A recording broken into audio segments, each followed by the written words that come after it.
من یو تحریک دی آغاز کیږي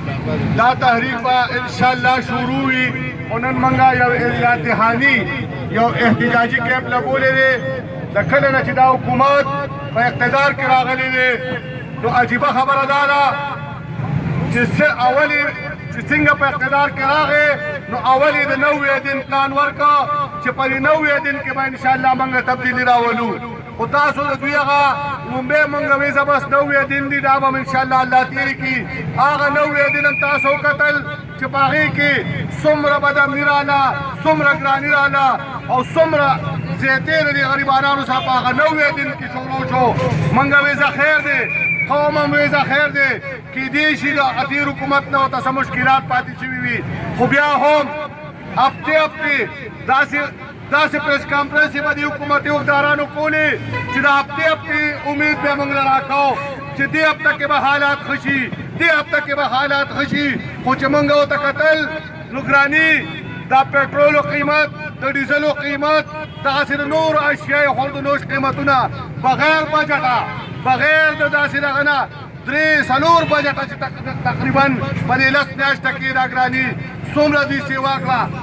نن خو دا بجټ پیش شو دا زما په خیال باندې دا یو عوام دوست بجټ نه دی دا یو بم دی پر عوامو باندې دا یو بم به راغورځېږي پر عوامو باندې او د دې اثرات به تاسو پر روان 4-5 ورځو کې بلکې په 7 ورځو کې به دې اثرات مخې ته راشي زما د چارسدي غریبانانو وروڼو نن غریب سړی په دې هسپتال کې تاسو وګورئ چې د کمې دوایي قیمت په 100 روپیو نن هغه 200 نه اورېدلی دی نن غریب سړي د علاج معالجې هغه چې کم دغه دی هغه کم ځای ته ورسېده د دوایانو په قیمتونو کې څومره اضافه وشوه دغسې دې سړي به وایي عجیبه سړی دی نور حکومتونه هم موږ لیدلي وو خو هغوی به داسې غریبانان او داسې سادهګان خلک دوکه کوله او اوټ پې اخیسته دا یو عجیبه وزیر اعظم دی چې دا ایجوکیټډ خلک دوکه کړه د نوجوانان دوکه کړه اوټ یې ترې واخیسته د تعلیم یافته طبقه دوکه کړه اوټ یې ترې واخیسته د تعلیم یافته د صحافیان دوکه کړه اوټ یې ترې واخیسته زما عزتمند وروڼو دا حکومت موږ خو ده به دا وې هغه تقریرونه تاسو راواړوئ وایي زه به خودکشي وکړم زه به خودکشۍ له ترجیح ورکړم خو زه به IMF ته لاړ نه شم موږ او دې قوم والله زه په جماعت اسلامي کې وم خو ما ډېر مخالفت نه کوم کېدای شي دا سړی د خدای پاک داسې زموږ په دې قوم باندې یو دغه مسلط کړي او زموږ د دې قوم حالت بدل شي ده وایي زه به خودکشي وکړم خو IMF ته به لاړ نه شم د IMF نه به قرضه وانهلم نن ټول د پاکستان بجټ د IMF په ترو باندې تیار شو IMF چې ورته څه ووې هم هغه بجټ یې تیار کړه IMF چې ورته څومره ګراني یاده کړه او څومره ټکسونه یاد کړه نن د پاکستان د سټیټ بینک ګورنر د IMF نه راغی په ډیپوټیشن باندې راغی او د هغې ګورنر شو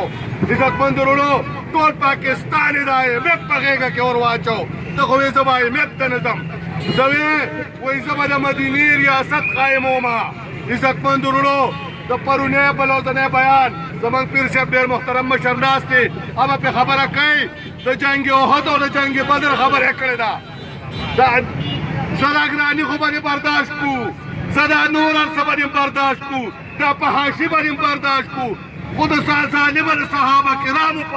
په دغه کې خبرې مه کوه هغه همدغه 313 کسانو کله چې هغه نور د جنګ هېرېدل هغې کې خو به ماشومانو ځان ته به پوړی لګولې چې موږ غټ ښکاره شو هسې نه موږ د جنګ نه راواپس کړي عزتمند وروڼو نو چې د اسلام په دغه باندې پوهېږي نه د مدینې د ریاست خبرې کوې نو بیا خو له دغې نه خو کم از کم د مسلمانانو د زړونو بیا دلازاري مه کوه عزتمند وروڼو د کسان بورډ حوالې سره چونکې ما سره د چارسدې د زمیندارو مشریم ده تاسو وګورئ د زمیندار فصل چې تیار شي هغه د ګنو ریټ څنګه ګني چې په کم قیمت باندې واغشتل نن چینی په کم قیمت باندې په موږ خرڅوي نن یې د جهانګیر ترین دپاره هغه د لپاره بیا چې امپیګان په بیه اخیستل نن د هغه دپاره د هغه د چینو کارخانې دي د هغه چینو سټاکونه جمع شوي دي نن یې په چینو باندې دومره ټکس ولګو نن یې چیني دومره ګران کړه زما او ستا نیکنې ارزان واخیسته او د یو جهانګیرترین د صنعتکار دپاره چینی چې کوم دی هغه حد درجې ګران کړه په هغې باندې ټکسونه ولګول دغسې زموږ د ډیفي قیمت په تېرو حکومتونو کې 2000 روپیو نن په 4000 روپیو باندې چې کوم دی زه ډي اے پي علم نن زما د یوریا قیمت دا په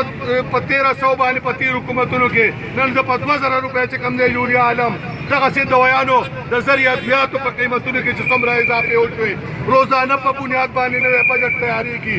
او په 15 او په پیله خو موږ دا حیران یو چې روزانه پهله تاریخ راځي نو موږ چې سار به پټرول څومره غتلي عزتمند ورونو دا عوام دشمن بجټ دا غریب دشمن بجټ موږ ته نامنظور دی دا کیمپ دا د دې آغاز کوي دا احتجاجي کیمپ دا به انشاءالله دا موږ نن د 400 غیرو خلکو ته صرف دا ښایو چې جماعت اسلامي راپاڅېدله جماعت اسلامي